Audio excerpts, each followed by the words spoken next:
pour ces mots gentils. Et je rebondis d'ailleurs sur ce qu'il a dit pour vous prier de m'excuser parce qu'après mon intervention et les réponses que j'obtiendrai, je devrais me retirer.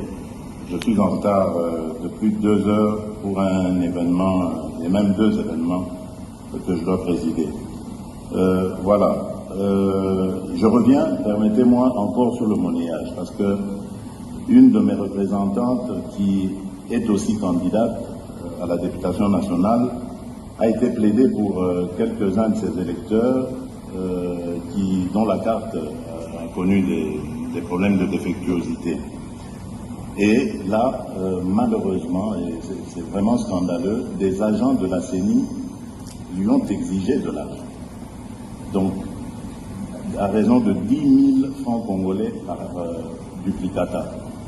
Je vous prie, Monsieur le Président, de tout mettre en œuvre pour non seulement définitivement éradiquer ce genre de pratique, mais aussi trouver ce genre de responsables et de les sanctionner sévèrement. Parce que ça commence comme ça et on ne sait pas comment ça va finir. Donc soyons très prudents. Alors, je voudrais aussi faire une autre observation à propos du décalage horaire entre la zone ouest et la zone est. Est-ce que le fait qu'à l'est, le scrutin se terminera avant, 1 heure avant normalement, il sera clôturé 1 heure avant l'ouest, ne risque pas de donner l'occasion à certains mal intentionnés de faire des... je pensais ici par exemple à 1 heure conventionnelle uniquement pour ce jour-là, d'avoir une même zone horaire sur toute l'étendue du territoire national. Serait-ce possible d'en arriver là? Et ainsi, on pourrait commencer à 6 heures pour tout le monde, 6 heures à Kinshasa, en supposant par exemple qu'à l'Est, pendant qu'il sera 7 heures, on ramène l'heure à 6 heures aussi, et on le fait. Donc on le voit par exemple en Europe, il y a des moments où on passe à l'heure d'été et à l'heure d'hiver. Donc c'est possible, c'est une convention, il suffit simplement de se mettre d'accord tous ensemble. Et ainsi, il n'y aura pas de suspicion ci et là. Alors, quelqu'un a posé cette question ici. Comment est-ce que vous entrevoyez la gestion de l'ouverture des bureaux de vote? Parce que je me souviens, en 2018, il y a eu énormément de problèmes à certains endroits. Il y a eu des bureaux qui ont ouvert plusieurs heures en retard.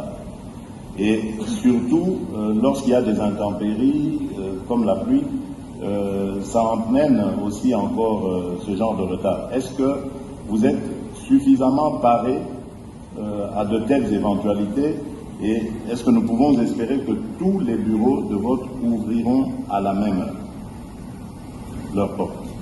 Voilà, donc c'est ce que je tenais à vous dire. J'attends donc votre réaction, Monsieur le Président, avant de pouvoir me retirer. Je m'excuse en tout cas encore une fois auprès de mes collègues candidats, mais le devoir m'appelle. Voilà. Excusez-moi, Monsieur le Président, puisque le candidat numéro 20 va partir et que je prévoyais de poser une question de régularité et d'égalité qui est en rapport avec le pouvoir qu'il exerce encore, et je voudrais, Monsieur le Président, que dans le cadre de la régularité du principe d'égalité, nous, les candidats présidents de la République, on devrait bénéficier des mesures de sécurité que doit nous garantir le président de la République sortant. Et je voudrais qu'il nous dise, avant de partir, quelles sont ces mesures. Parce que si nous sommes égaux en tant que candidats, mais nous ne le sommes pas en réalité, parce que pour que le président candidat arrive ici, la route était barricadée partout et il a pu arriver tranquillement. Mais nous, on était dans des embouteillages, il a fallu négocier. Mais si, dans le cas des mesures qui sont prévues, on peut nous assurer aujourd'hui que nous aurons le nombre de gardes, mais aussi un véhicule pour les policiers qu'on aura, un véhicule gyrophare pour nous ouvrir la route. Pendant le temps que nous sommes candidats, ce serait juste. Ce seraient des petites mesures qui réaliseraient l'égalité. Je pense que le président de la République sortant qui a encore le pouvoir, qui peut nous les garantir à tous pour réaliser cette régularité et cette égalité. Je vous remercie.